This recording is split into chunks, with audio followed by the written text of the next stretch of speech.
Hi guys, welcome to another review. Today we're going to talk about the Rupert Neve Fidelice Precision RN DAC.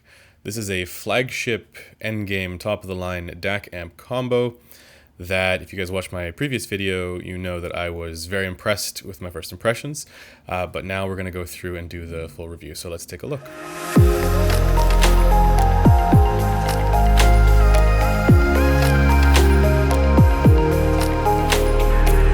As usual, this was sourced through headphones.com. I believe you can actually purchase this unit now from headphones.com, and I'll leave a link to the product page in the description below. Okay, so you can see that I have a whole bunch of headphones here.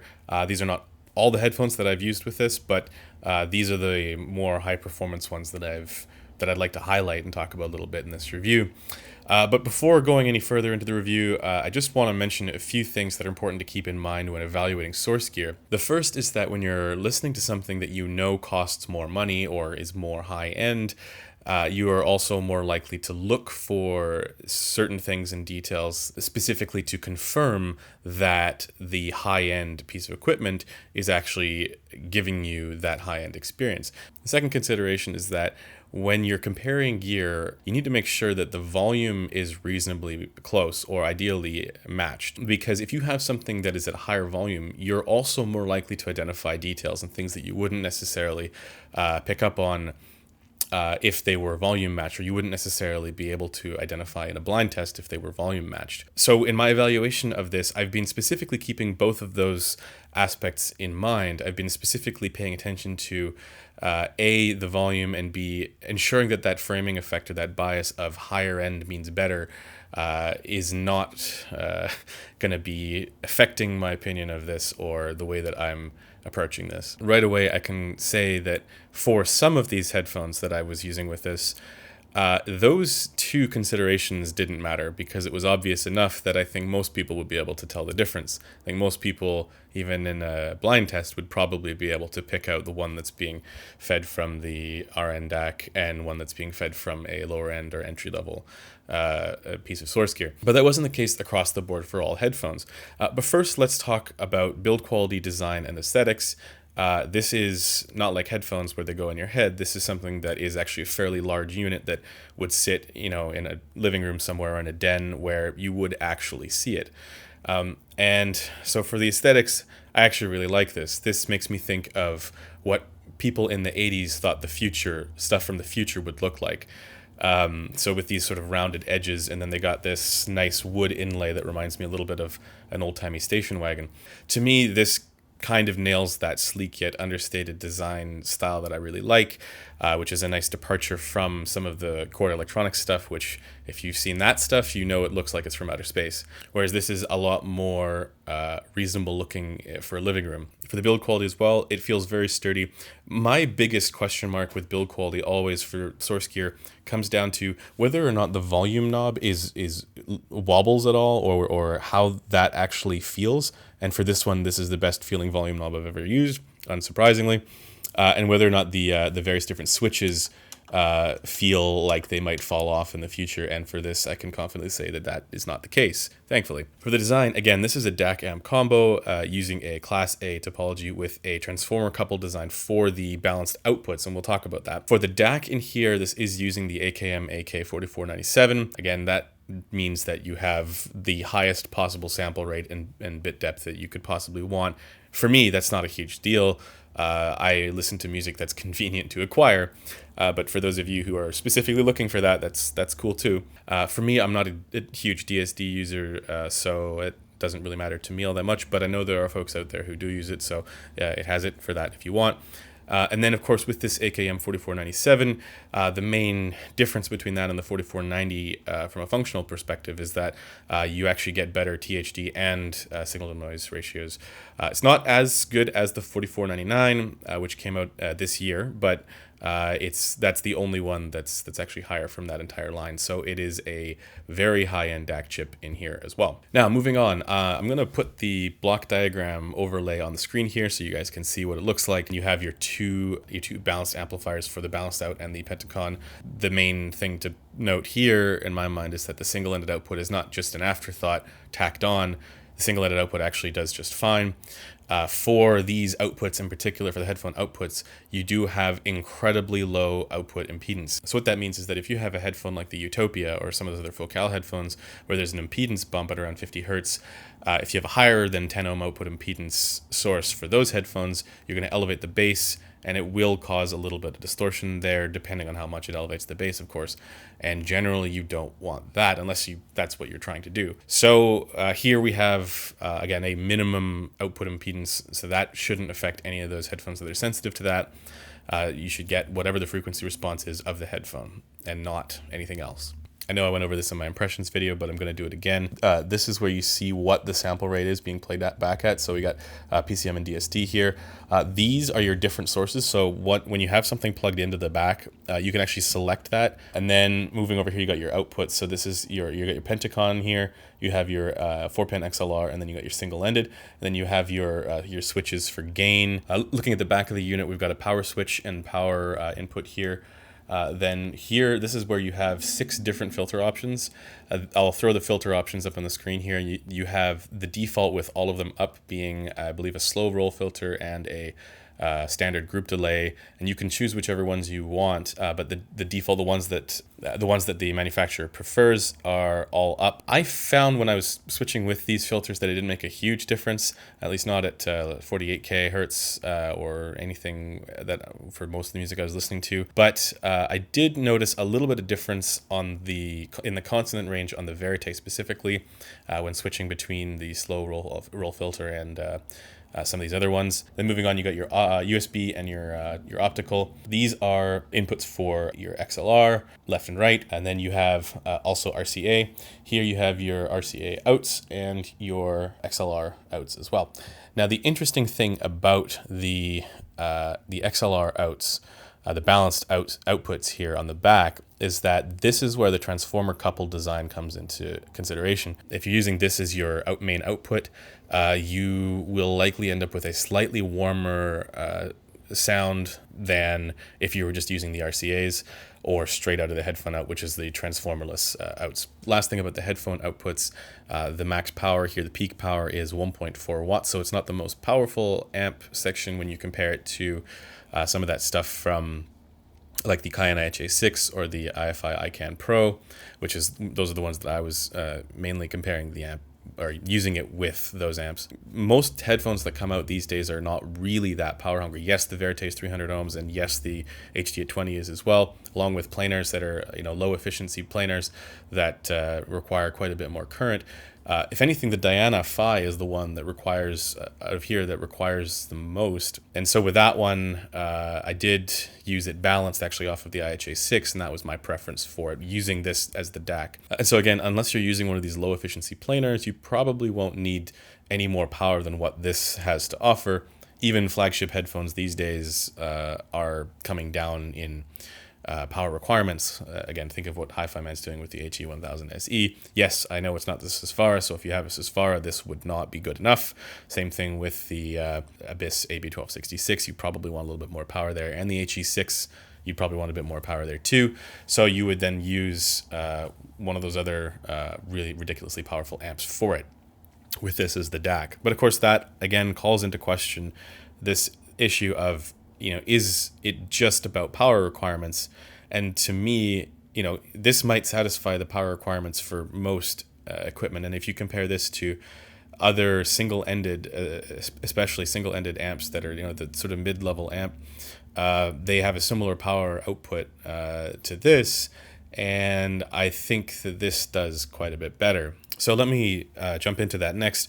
I'll describe my experience of using this with each of these headphones, and then also using those other amps with this as the DAC. Once again, if you haven't watched my first impressions video with the Verite, I was gushing a little bit because that was, again, the biggest difference. The Verite is a very high performance, well-performing dynamic driver headphone. With a source like this, the DAC differences were actually noticeable when you compare this to a In my case, it was mostly with the IDST Micro Black Label. It's a more of a portable DAC. But again, it's often used as a good enough source that people will describe as a good enough source. Switching the DACs, it was noticeable going from the Burr Browns to the AKM 4497. Now, to be a little bit more specific about the types of performance benefits that I experienced when using the Verite with this, clarity, distinction for the images. I described this in my previous video as it's as if there was like now another little outline drawn around all the little finer details. But also, I found that it's almost as if the speed and dynamics were enhanced. So again, it feels as if the technical aspects, so that distinction between the images, the clarity for the images themselves, the structural definition is just enhanced. Now, that was my experience with the Verite and this, and it was the same with the Verite with those other amps, the IHA6 and the iCan Pro, but lacking the extra stage depth benefits that the amp here was able to provide. Now, I want to mention specifically with the HDA20, this one comes with 3 different cables. One of them is a Pentacon connector, so you can run it balanced from the Pentacon here. I mainly wanted to try that because I wanted to see if there's a difference between the Pentacon balanced and the 4-pin XLR out balanced as far as tangible experience goes, whether or not I could experience a difference. Now, say what you want about this headphone, I couldn't find a difference between those two outputs. Take that for what you will. I did notice a slight difference in the for the single-ended output, but it was not that significant.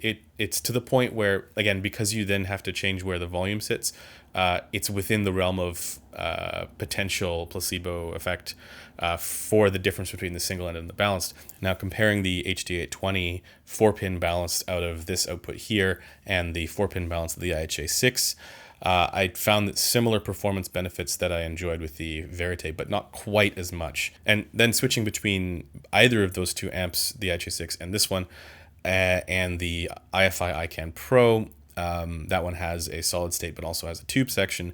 There was a huge difference. It feels like the stage of this benefits from this, whereas with the iCan Pro on the solid state, I found that everything is much more focused inwards, a little bit more towards me, a little bit more intimate. I did prefer it off of this a little bit, but again, the difference was bigger between both this and the IHA6 and the iCan Pro rather than between this and the IHA6. Okay, moving on to the last dynamic driver headphone I have here. This is the Focal Elegia.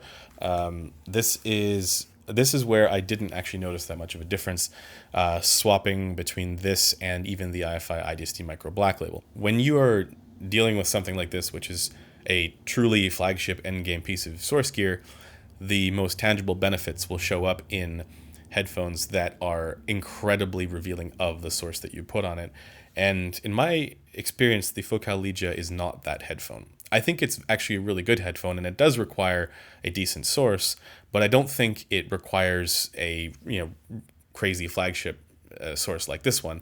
I think for the Focal Elegia, those good enough options are actually good enough. Now, moving on to the planars. I'm going to actually start with the Rad Zero here. So this is a Rawson Audio planar magnetic headphone, with a similar style to those Odyssey headphones. I found that actually this one didn't sound all that different. I was mainly using this to test the single-ended performance, and I think, again, because it's a planar, I think, again, you probably want to run this balanced with a lot more power and a lot more current. Moving on to the Abyss Diana Phi, I actually like the Phi better off of this. Now, keep in mind, with the IHA6, the single-ended outputs there are a bit questionable. One of them has 10 ohm output impedance and the other has 120. So with planars, you often have this sort of low sensitivity, low impedance stuff going on, and I find that with the IHA6, those single-ended outputs really are not that good. But the balanced output there is great because it also has a fairly low output impedance. When I was trying the single-ended comparison there, I found that the single-ended of the RN DAC was actually quite a bit nicer. Many of those things that I enjoyed with the Verite were showing up here, not to the same degree. So again, it gets closer to that realm of indistinguishability.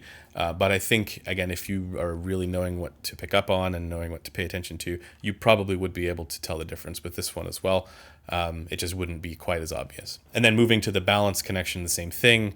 I found that with the IHA6, it just has a ton more power than this.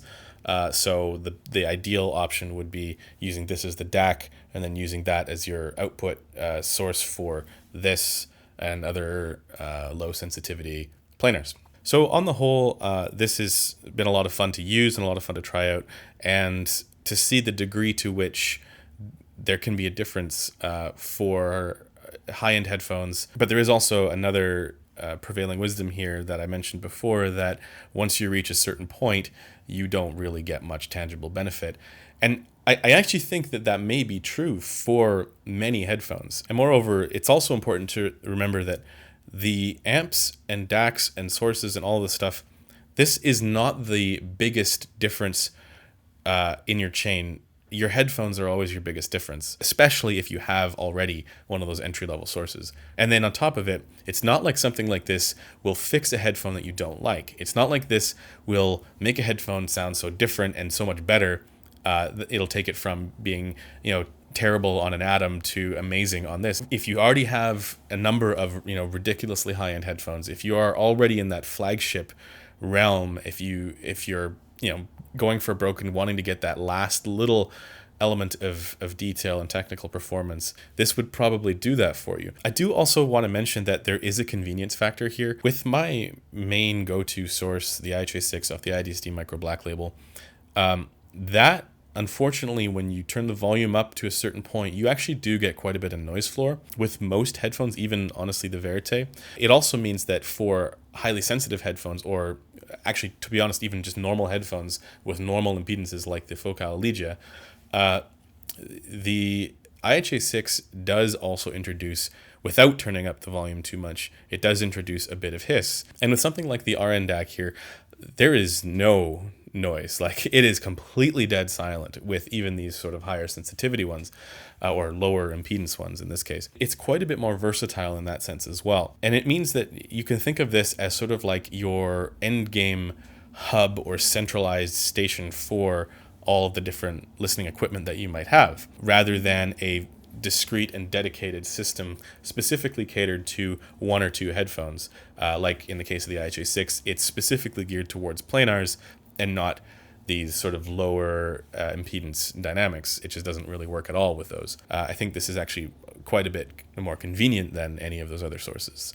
That's not to say other sources don't do this as well, and you can definitely get that at a lower price tag, but I just wanted to mention that this also allows you to do that. It also allows you to be a little bit more versatile with the equipment that you're running off of it. In conclusion, do I recommend the Rupert Neve Fidelice Precision RN DAC? It isn't something that I would recommend over those good enough sources for people who are really just trying to get the most bang for the buck. It's something that, again, I would only really recommend to those people who are, they know that they're building a hi-fi system that's going to be complete with, and this is going to be the centerpiece for it, and they're going to have a number of different headphones that are all going to be flagships, and this is just sort of the end of that. This is now the final piece that brings it all together. If you go to a show, if you have the opportunity to try this, do it. And do it with, again, something that's a high-performing headphone as well, so that you are more likely to be able to actually experience the kind of stuff that I'm talking about here, where there is a difference. I think it's enough of a difference where most people would be able to tell, even if you're not particularly in tune with what to listen for. I think it's enough there. For the moment, I am very much impressed by this system. No, you don't need to buy it, but if you are looking for that centerpiece that ties together all of the different high-performance headphones and other equipment that you have, this is a strong candidate for that. And if you have an opportunity to listen to it at a show, definitely do so. I highly recommend trying it. All right, that does it for this video. Thanks for taking the time to watch it, and I will see you guys in the next one.